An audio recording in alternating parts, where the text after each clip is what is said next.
Ngayong mahal na araw ay susubukan namin akyatin ang pinakamalayong bundok dito sa Central Luzon na parte pa rin ng kabundukan na Sierra Madre sa loob ng 5 araw. Mula sa probinsya ng Aurora ay tatawirin namin ang kalagitnaang kabundukan na Sierra Madre hanggang sa marating ang bundok na nasasakop ng probinsya ng Quirino. Ang layunin ay marating ang isang tugatog ng bundok kung saan ayon sa ating mga guides mula sa tribong Ilongot, sa tugatog nito ay may matatagpo ang maalamat na lawa na huling nakita ng kanilang mga ninuno maraming taon nang lumipas at wala pa ang sinumang nakakaakyat magpahanggang sa ngayon. Kaya samahan nyo kaming tuklasin ang nakatagong ganda ng kalikasan dito sa North Central Luzon sa kabundukan ng Sierra Madre at ano-ano ang aming mga pinagdaanan sa pagpasok sa kagubatan at kung mararating ba namin ang tugatog ng Mount Ngala. Ilang bundok na rin ang aming naakyat sa kahabaan ng Sierra Madre. Kung isa ka sa nakapanood ng ilang video tungkol sa aming exploration sa kabundukang ito, ay mapapansin ang ilang tema ng kwento tungkol sa paglalakbay sa mga susukal na kagubatan at pagtawid sa maraming ilog hanggang marating ang tugatog ng bundok. Iisa man ang tema, ngunit iba't ibang karanasan ang aming naibahagi sa mga video. Dagdag pang mga nakatagong ganda ng kalikasan na iilan lamang ang nakarating dito. Alam kong marami sa atin ang gustong maranasan ang ganitong aktibidad, ngunit walang sapat na oras, kakayahan o maging pinansyal. Kaya sa video ito, isipin yung kasama namin kayo. Mahaba man ang kwento ng ating paglalakbay, dahilan upang higit kong maipakita ang mga natatanging ganda ng kalikasan na aming nararating sa bawat sulok ng kagubatan. At dito natin sisimulan ang kwento. So 9:24 nakarating kami dito sa paanan ng bundok kung saan magsisimula yung pagpasok namin dito sa kabundukan.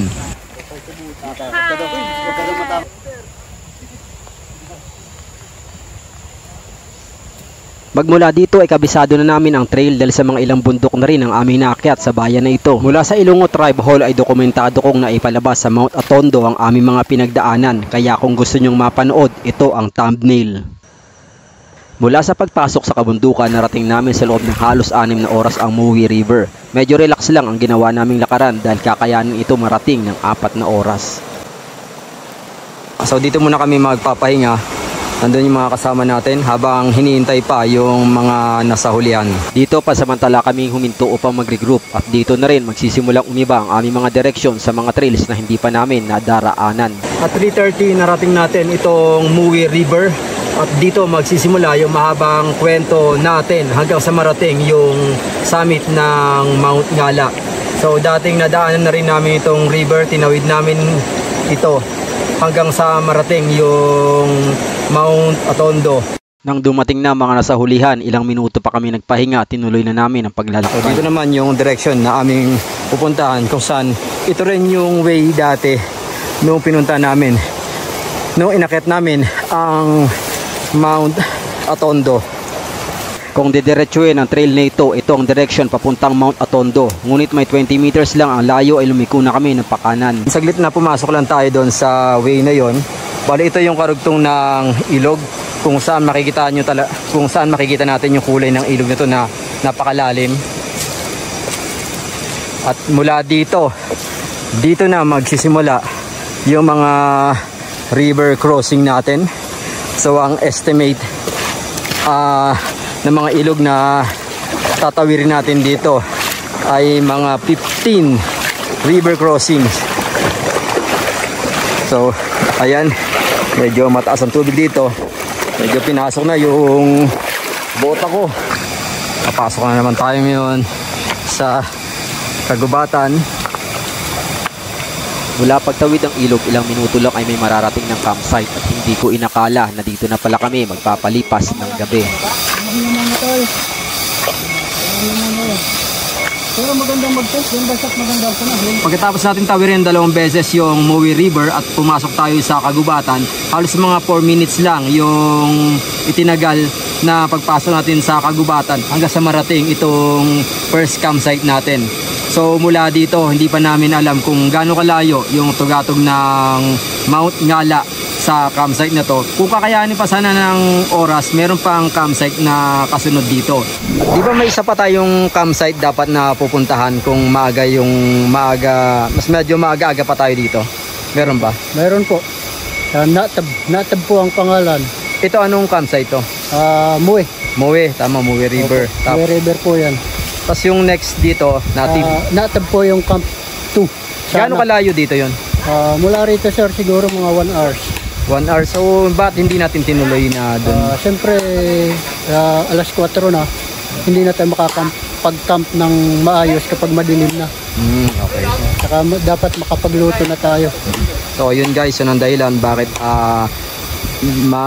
dito na kami nag-camp agad mga alas 4 pala ng hapon. Ngayon, halos alas 4 na ng hapon at kaya na kailangan na namin magpahinga at kumain. At isa pa ang hinahabol namin dito ay ang view. Eh makikita nyo naman sa paligid, napakaganda ng view, lalo na ito sa likuran ko. Heaven's curtain falling down, nature's crown, nature's crown. Heaven's curtain draws me near, disappear, disappear. And bumalik tayo ulit dito sa pagtatayuan ng campsite para maghanap na pagsasabitan natin ng hammock. So yung iba may mga nakita na kung saan sila pwesto. Dahil hammock ang dala kong matutulugan, nakahanap ako ng pwesto sa bandang itaas ng ilog. Hinanda ko na rin ang mga ilaw ko at nang ikakabit ko ng aking tarp, doon ko nalaman na nakalimutan ko ang mga tali. Kaya kumuha ako ng mga maliliit na baging ng punong kahoy upang gawing panali.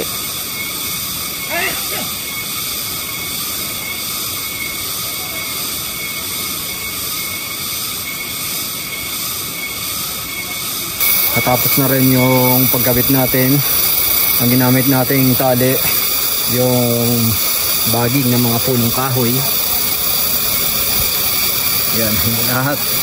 Then nakalimutan natin yung peg at yung mga tali natin. Mga 7:21, lahat natapos na kami para sa dinner. At mukhang lahat gusto magpahinga ng maaga. So halos lahat sila nandun sa baba nitong gubat, malapit na sa ilog. Ako nag-iisa dito sa itaas. At yun lang, medyo nakakatakot kung mag-i-imagine ka ng mga talagang katatakutan dahil ito na yung nasa pinakataas at nag-iisa lang dito at isang madilim na kagubatan na ang nasa likuran ko. Mga 10:30 ng gabi, ganito kadilim dito sa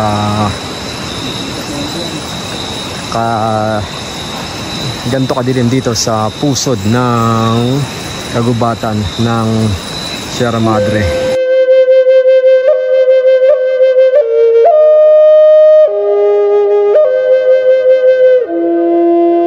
Katilang Diyos ng mga pangyarihan sa lahat, kami ay nagpapasalamat o Diyos, nagpupuri sa umaga nito sapagkat ginising mo kami Panginoon na malakas, masaya, malusog Panginoon, patuloy taglay namin ang buhay, patuloy na binibigay mo sa aming Ama. Patuloy na pinupuri ka namin, pinapasalamatan mo Diyos sa kabutihan mo na hindi nagmamali. Upang hindi kami abutin ng dilim sa kagubatan pagkatapos namin mag-agahan at magdasal, wala na kaming inaksayang oras para ituloy ang paglalakbay. Ang oras ng pagpasok natin dito sa gubat, 7:03. Mga 7:07 narating na natin itong isang 7:07. Ito, tatawid na ulit tayo ng ilog.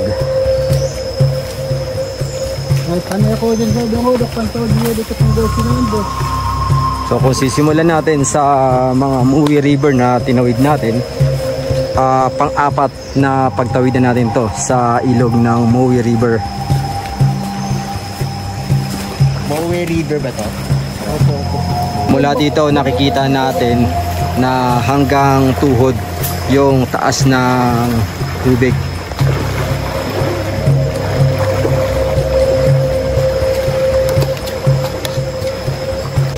Sa pagtawid namin ng pang-apat na ilog, kapansin-pansin na halos mabato na ang aming pinaglalakaran hanggang umabot kami sa hindi lang malalaking bato kundi matataas sa kinakailangan naming pagdaanan.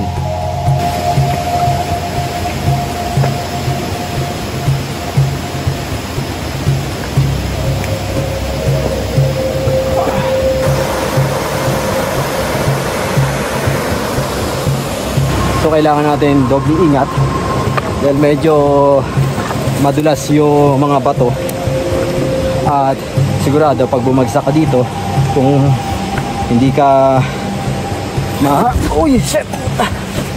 mapipilayan, So yung mga sensitive na gamit natin at yung mga damit, mga pagtutulugan natin, sigurado mababasa doon. Doon kami nang galing. So makikita nyo gaano kataas yung babagsakan. Ito yung magpapatagdag ng pagod sa atin. Marami mga akyatan.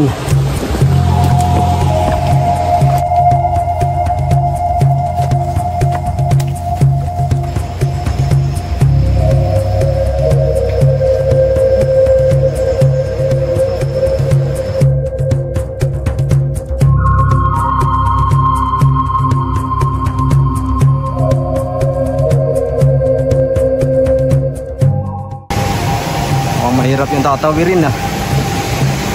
Stuck sila eh. Ayun no.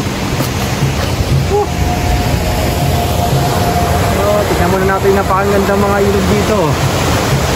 Wow. Sarap magbabad.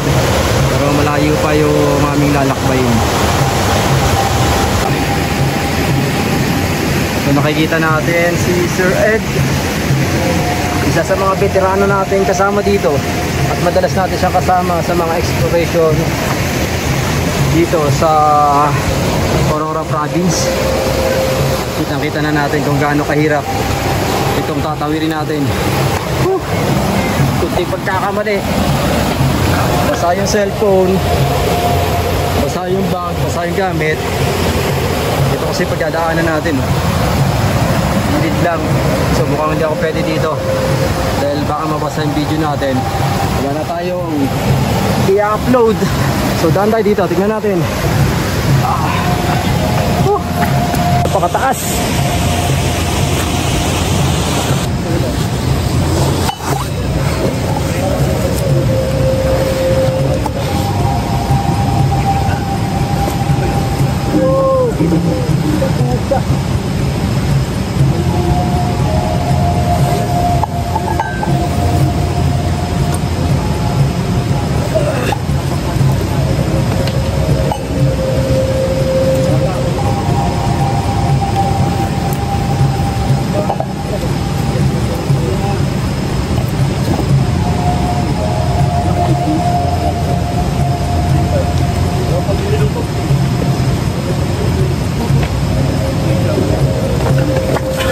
Siyempre, pagka video, kukunin ko ulit, babalikan ko yung camera. Ganyan kahirap mag-adventure vlogger. Ibay ba? Okay, tapanan. Oops! Ay! Dumudoble pagod natin ah. Layo na ng mga kasama nating iba. Ano to? Tasty kahan. Ba't kumain ka agad? Nilambot ako dito sa batutang. Kaya muna tayo. Sa patuloy pa ng aming paglalakad na halos sa tabi ng ilog ay narating na namin ang ilog na naghahati sa probinsya ng Aurora at Quirino. Ano palatandaan na boundary na ng Aurora at Quirino yan? Sapa. Eh parang wala nang pinaghiwalayan. Hindi. Ah dito. So dito Quirino na. So ito yung direksyon niya yung bundok na ilakad natin hanggang Atondo. Oo. Ito yung direksyon niya. So sa part na to, ito na daw yung boundary ng probinsya ng Aurora at ng Quirino. So maaaring mag-iba na yung pangalan ng ilog dito? Tabayong. Hindi, kala ko Moe. Ayun lang yung umanan na papuntang Ah, nagati na ito. Ano na to? Tabayong. pero pag itong babang ito, tabayan na itong tabangan ng So Tabayong River na ang pangalan ng ilog na to. So itutuloy pa rin namin dito yung aming paglalakbay.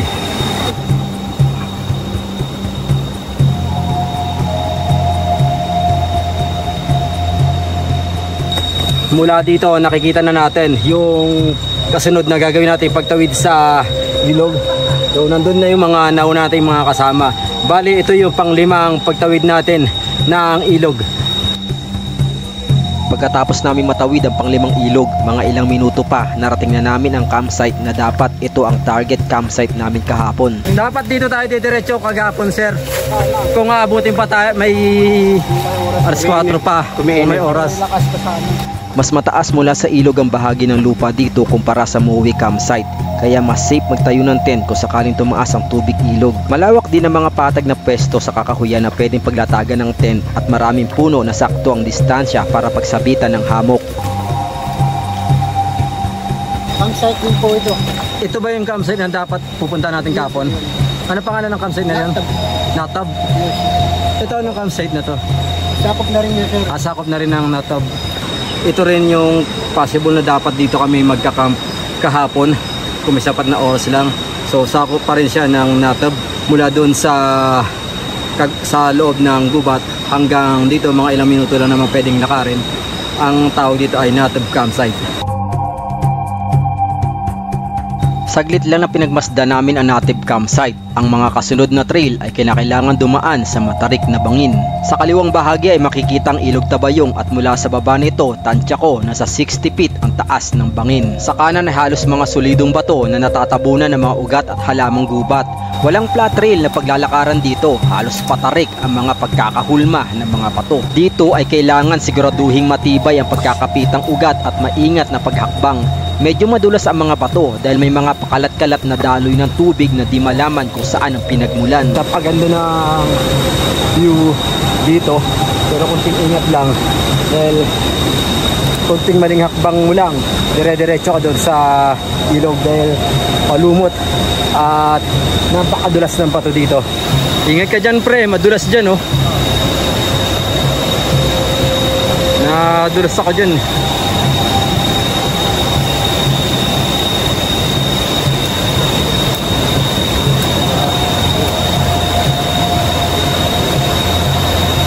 Ilang minuto pang patatagan ng hita ang aming pinagdaanan dahil sa akyat baba sa mga matataas na bato.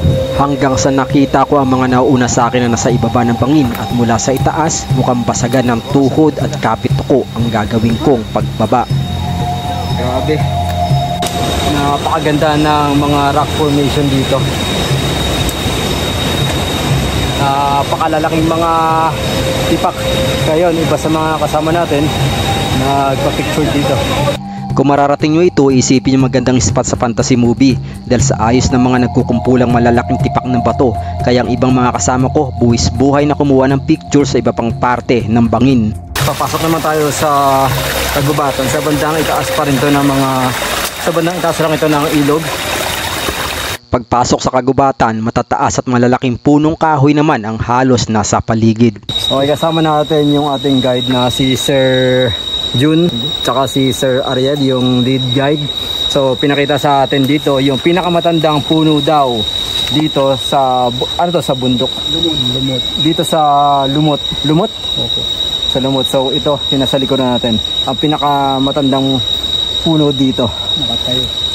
Na hanggang sa ngayon ay nabubuhay pa. At matikas pang nakatayo. Yung nakita natin kaganina na white lawaan. Anak niya yun. So kahoy, ito yung parang ito pala yung nanay. Kaso patay na. parang kalantas naman. Grabe oh. 9:13 nakalabas tayo doon sa kagubatan at ngayon muli tayong tumawid sa ilog. So makikita nyo kung gaano kahirap tawirin yung ilog ito, kaya tinago ko dahil delikado yung cellphone natin. Pwede tayong matumbat, mabasa ito dahil may mga siwang, yung mga bato na pagtatapakan doon. Muli na naman kaming tatawid sa ilog. So mahaba-habang tawiran ng ilog to. Malulumot eh oh. So, mukhang mas delikado dito dahil napakalakas ng agos na tubig.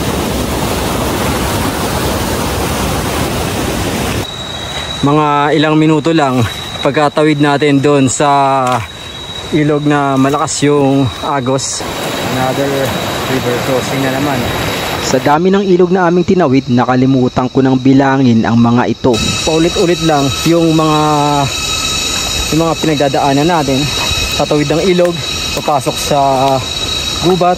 Ang oras natin ngayon 10:18 at nakikita na natin yung mga nauna nating kasama.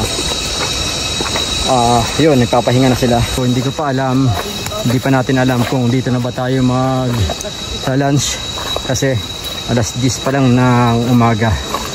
Dito na ba, sir, mananangalian? Hindi pa. Malayo pa tayo, sir. Malayo pa, sir. Ito ang Sinumcam campsite. Huminto lang kami rito upang mag-regroup at magpahinga. Mas malawak ang lupang pwedeng paglatagan ng tent dito, pero malaki ang posibilidad na aabuti ng pag-apaw ng ilog kung sakaling tumaas ang tubig.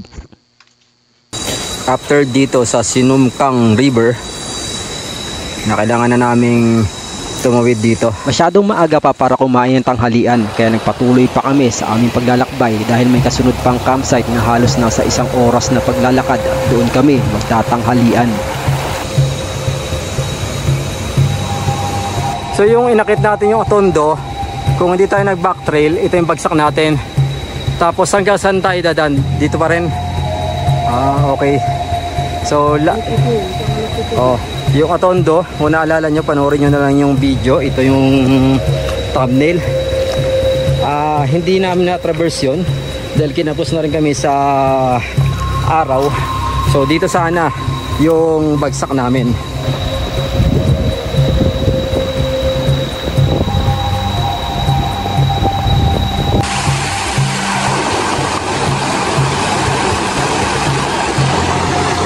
Medyo malakas-lakas ang agos ng tubig dito.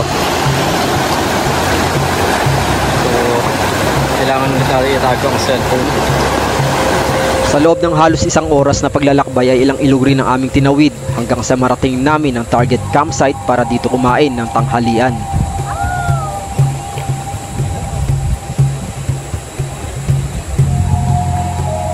Ito ang Dimasi campsite. Maliit lamang ang area ng patag na lupa dito para pagtayuan ng tent. Kung hamok naman, kailangan pa pumasok sa kakahuyan na kinakailangan pang umakyat sa mga bato.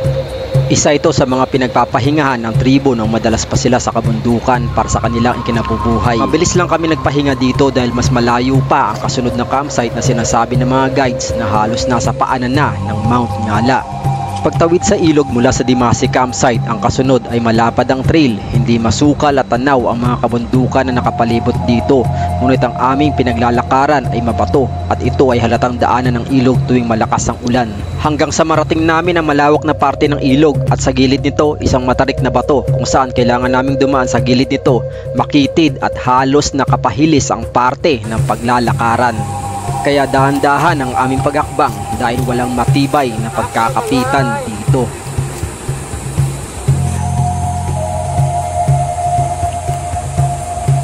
Katatapos lang natin tawirin itong ilog at napakadulas dahil malumot yung mga bato sa ilalim.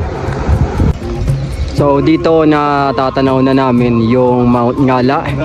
So ito yung isang bundok, no, yung tuktok, pero yan yung nasa likod, yung natatabunan ng ulap. Yan yung Mount Ngala.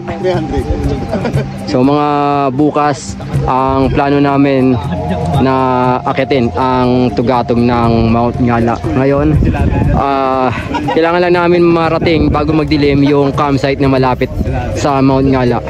Nasa 2 oras na marating namin ang lugar na to mula sa Dimasi campsite. Dito akala ko ilang minuto na lang mararating na ang kasunod na campsite. Malayo pa. Ilang minuto namin pinasok ang kagubatan at may ilang ilog pa kaming tinawid. Mga 3:24 nakababa kami dito sa kagubatan. Bandang alas 3 ng hapon na makalabas kami ulit sa kagubatan. Dito namin napansin na isang bahagi ng bundok ang aming tinawid. Stop naman maligo.